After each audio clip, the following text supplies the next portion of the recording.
मैं अपने चैनल में आपका पुनः स्वागत करता हूं।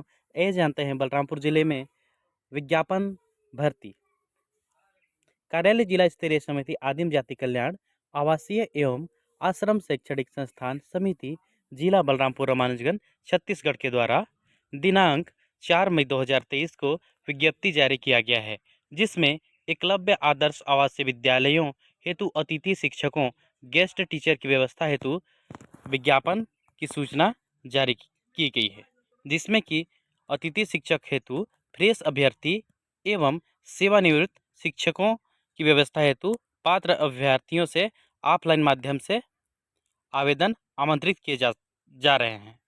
विज्ञापन का विस्तृत विवरण विभाग के वेबसाइट www.eklavyaCJNIC.in या जिले के वेबसाइट www.balrampurgovernment.in पर अवलोकन किया जा सकता है। आवेदन संबंधी तिथियां। आवेदन करने की अंतिम तिथि है 19 मई 2023 सायं 5 बजे तक। उसके बाद आइए आगे देखते हैं। जिला स्तरीय समिति आदिम जाति कल्याण विभाग के अधीन संचालित एकलव्य आदर्श आवासीय विद्यालयों में शैक्षणिक सत्र 2023-24 हेतु अतिथि शिक्षक छात्रावास अधीक्षक की व्यवस्था हेतु विज्ञप्ति, जिसमें कि भारत सरकार जनजातीय कार्य मंत्रालय द्वारा 100% पोषित तथा छत्तीसगढ़ राज्य स्तरीय आदिम जाति कल्याण आवासीय एवं आश्रम संस्थान समिति रायपुर द्वारा जिला बलरामपुर रामानुजगंज जिला स्तरीय समिति के अधीन संचालित एकलव्य आदर्श आवासीय विद्यालयों हेतु शिक्षकों की आवश्यकता की पूर्ति हेतु अस्थायी रूप से CBSE पैटर्न पर शाला संचालन हेतु शासकीय शिक्षकों कर्मचारियों द्वारा फ्रेश अभ्यर्थियों एवं सेवानिवृत्त शिक्षकों से प्रति कालखंड आधार पर अतिथि शिक्षक गेस्ट टीचर एवं निश्चित मानदेय पर छात्रावास अधीक्षक लिया जाना है, जिसमें कि रिक्तियों की संख्या विषयवार शिक्षकों एवं छात्रावास अधीक्षक की संभावित आवश्यकता अनुसार निम्नानुसार है, जो कि परिवर्तनीय है। तो आइए जानते हैं यहाँ पर बलरामपुर विकासखंड में बलरामपुर अंग्रेजी माध्यम में कुल 9 पद हैं और हिंदी माध्यम में 13 हैं। रामचंद्रपुर में अंग्रेजी माध्यम 13, वाड्रफनगर में अंग्रेजी माध्यम 6, हिंदी माध्यम 10, कुसमी में अंग्रेजी माध्यम 6, हिंदी माध्यम 10, राजपुर में अंग्रेजी माध्यम 13 और शंकरगढ़ में अंग्रेजी माध्यम 13। इस तरह कुल वर्गवार जो रिक्तियों की संख्या जो है PGT एवं TGT में अलग अलग विषयवार यहाँ पर कुल 93 पदों पर भर्ती किया जाना है। आइए जानते हैं पदों हेतु अनिवार्य शैक्षणिक योग्यता। शैक्षणिक योग्यता संबंधी जानकारी के लिए हमारे टेलीग्राम चैनल को ज्वाइन करें, जिससे कि आपको संपूर्ण जानकारी मिल सके। तो यहाँ पर TGT के लिए अलग योग्यता यहाँ पर दिया हुआ है, जिसमें कि अलग अलग विषय हैं, जिसमें जैसे भाषा, अंग्रेजी, हिंदी, गणित, जिसमें कि इसमें अलग अलग डिफाइन किया गया है।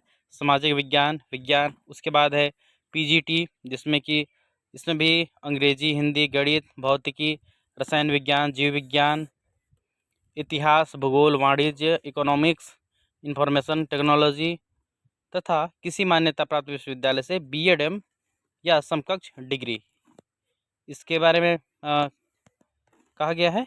इसके बाद है वांछनीय योग्यता, हिंदी एवं अंग्रेजी माध्यम में शिक्षण में प्रवीणता, जिसके लिए उम्मीदवार द्वारा घोषणा पत्र में सत्यापित करना होगा। शासकीय तथा शासकीय अनुदान प्राप्त संस्था से विद्यालय में शैक्षणिक कार्य करने का 2 वर्ष का अनुभव। तीसरा है छात्रावास अधीक्षक। छात्रावास अधीक्षक के लिए किसी भी मान्यता प्राप्त विश्वविद्यालय से न्यूनतम स्नातक की डिग्री। वांछनीय योग्यता है मान्यता प्राप्त विश्वविद्यालय से मनोविज्ञान में डिप्लोमा, स्नातक, स्नातकोत्तर या BEd। शासकीय अनुदान प्राप्त संस्थान से आवासीय विद्यालय या छात्रावास में कार्य करने का 2 वर्ष का अनुभव। आयु की गणना फ्रेश अभ्यर्थियों के लिए अलग है, जिसमें कि PGT और TGT के लिए 1 अप्रैल 2023 की स्थिति में न्यूनतम 21 वर्ष और अधिकतम 60 वर्ष। छात्रावास अधीक्षक के लिए न्यूनतम 26 वर्ष एवं अधिकतम 45 वर्ष। साथ ही सेवानिवृत्त शिक्षक के लिए सेवानिवृत्त शिक्षक भी इसमें आवेदन कर सकते हैं। सेवानिवृत्त शिक्षकों के लिए अधिकतम आयु सीमा 65 वर्ष 1 अप्रैल 2023 की स्थिति में होगी, बशर्ते वे आवासीय व्यवस्था में काम करने के लिए चिकित्सीय रूप से स्वस्थ हों। चिकित्सा सह फिटनेस प्रमाण पत्र जमा करना होगा। ये नियम सिर्फ सेवानिवृत्त शिक्षकों के लिए लागू है। इसके बाद है चयन प्रक्रिया। चयन प्रक्रिया संबंधी जानकारी टेलीग्राम चैनल पर आपको मिल जाएगा, जिसका आप लिंक डिस्क्रिप्शन बॉक्स में दिया जाएगा, जिसको लिंक को टच कर आप ज्वाइन कर सकते हैं। इसके बाद है यहाँ पर योग्यता सूची तैयार करने के लिए अभ्यर्थियों के लिए चयन का मापदंड, जिसमें कि हायर सेकेंडरी के अंक, स्नातक के अंक और स्नातकोत्तर के अंक का निर्धारण किया गया है। साथ ही इसमें अतिरिक्त अंक का भी प्रावधान है और इसके लिए भी अलग अलग अंक निर्धारित किए गए हैं। हायर सेकेंडरी, हाई स्कूल, महाविद्यालय शिक्षा के लिए भी अंक हैं, अलग अलग अंक। साथ ही TGT, जिसमें न्यूनतम योग्यता स्नातक के लिए है, जिसमें कि यहाँ पर अलग अलग अंक निर्धारित किए गए हैं, वो हमारे टेलीग्राम चैनल पर आपको जानकारी मिल जाएगा। साथ ही अनुभव प्रमाण पत्र मान्य करने हेतु शासकीय शाला केंद्र राज्य शासन के अधीन शासकीय अनुदान प्राप्त शाला में कार्य किए होने पर ही मान्य होगा। प्रमाण पत्र निर्धारित प्रपत्र में संस्थान अनुदान प्राप्त शाला से अनुभव प्रमाण पत्र संबंधित जिले के सहायक आयुक्त, आदिवासी विकास, जिला शिक्षा अधिकारी के नियंत्रण अधीन से प्रति हस्ताक्षर होना चाहिए। परिशिष्ट 6 एकलव्य आदर्श आवासीय विद्यालय में शिक्षण कार्य किए हुए शिक्षकों, अतिथि शिक्षकों को मेरिट सूची में प्राथमिकता दी जाएगी। नियुक्ति के संबंध में पैनल लिस्ट के अतिथि शिक्षकों को किसी प्रकार का नियुक्ति आदेश जारी नहीं किया जाएगा। इसके संबंध में आप जानकारी विस्तृत रूप से प्राप्त कर सकते हैं। मानदेय फ्रेश अभ्यर्थी, पारिश्रमिक मानदेय का भुगतान फ्रेश अभ्यर्थियों को व्याख्यान कालखंड के आधार पर किया जाएगा। पारिश्रमिक PGT एवं TGT हेतु अलग अलग यहाँ पर निर्धारित किए गए हैं, जो अधिकतम 45,000 PGT एवं TGT अधिकतम 42,000 के मान से दिया जाएगा। छात्रावास अधीक्षक 1,200 रुपये प्रति दिवस या अधिकतम 36,000 प्रति माह के मान से। सेवानिवृत्त शिक्षक, परिश्रम का भुगतान सेवानिवृत्त शिक्षकों को मासिक आधार पर किसी भी विकल्प का पालन करके भुगतान किया जाएगा। सेवानिवृत्त शिक्षकों की नियुक्ति बिना कोई कारण बताए किसी भी समय समाप्त की जा सकेगी और नोटिस अवधि का भुगतान नहीं किया जाएगा। साथ ही साथ यहाँ पर सामान्य निर्देश दिए गए हैं, जिसमें कि छुट्टी संबंधी और अनुपस्थिति संबंधी, कार्य करने संबंधी यहाँ पर जानकारी दिए गए हैं।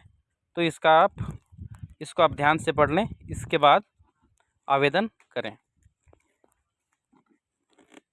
यहाँ पर पुनः आवेदन करने की अंतिम तिथि के बारे में बताया गया है, जिसमें कि 19 मई 2023 तक 23 शाम 5 बजे तक आवेदन किया जा सकता है।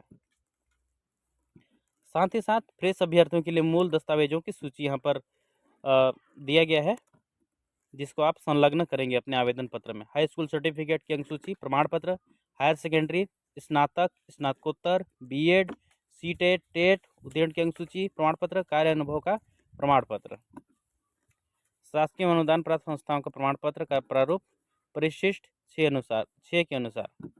सेवानिवृत्त शिक्षक अभ्यर्थियों के लिए मूल दस्तावेजों की सूची, हाई स्कूल, हायर सेकेंडरी, स्नातक, स्नातकोत्तर, BEd, CTET, टेट, कार्य अनुभव का प्रमाण पत्र। सेवानिवृत्त शिक्षकों हेतु उनके सेवानिवृत्ति के पहले कार्यरत रहे संस्था प्रमुख से उनके सेवानिवृत्ति की तिथि तथा उसके कार्य व्यवहार के संबंध में प्रमाण पत्र आवेदन पत्र के साथ संलग्न किया जाना अनिवार्य होगा। परिशिष्ट 5 के अनुसार। आइए जानते हैं फ्रेश अभ्यर्थियों के लिए आवेदन पत्र। एकलव्य आदर्श आवासीय विद्यालय में अंशकालीन अतिथि शिक्षक के फ्रेश अभ्यर्थियों हेतु आवेदन पत्र वर्ष 2023-24, जिसमें कि आवेदित पद का नाम, संवर्ग का नाम, आवेदित पद का नाम, लिंग, पिता का नाम, जाति, अनुसूचित जाति, जनजाति, पिछड़ा वर्ग, निःशक्त, अन्य पिछड़ा वर्ग, सामान्य, जन्मतिथि, आयु, पत्राचार का पूर्ण पता, मोबाइल नंबर, ईमेल ID, आधार नंबर, साथ ही शैक्षणिक योग्यता की पूरी जानकारी यहाँ पर आपको फिलअप करनी है। इसके साथ अनुभव और पदस्थापना हेतु विद्यालय का जो प्राथमिकता क्रम है, विद्यालय का जो चयन करना है। उसके बाद घोषणा पत्र, यहाँ पर घोषणा पत्र को आप पढ़ लीजिएगा। उसके बाद नीचे हस्ताक्षर करके आपको आवेदन जमा कर देना है। इसी प्रकार सेवानिवृत्त शिक्षकों के लिए भी है। जिसमें कि पूर्ववत जानकारी यहाँ पर फिलअप करना है जो फ्रेश अभ्यर्थियों के लिए था। सेम उसी प्रकार से संपूर्ण जानकारी को भरने के बाद यहाँ पर आप घोषणा पत्र को भरकर सिग्नेचर करके जमा करके पावती ले सकते हैं। तो दोस्तों, भर्ती संबंधी और अन्य जानकारी के लिए हमारे चैनल पर बने रहें। वीडियो को देखने के लिए बहुत बहुत धन्यवाद। सादर नमस्कार।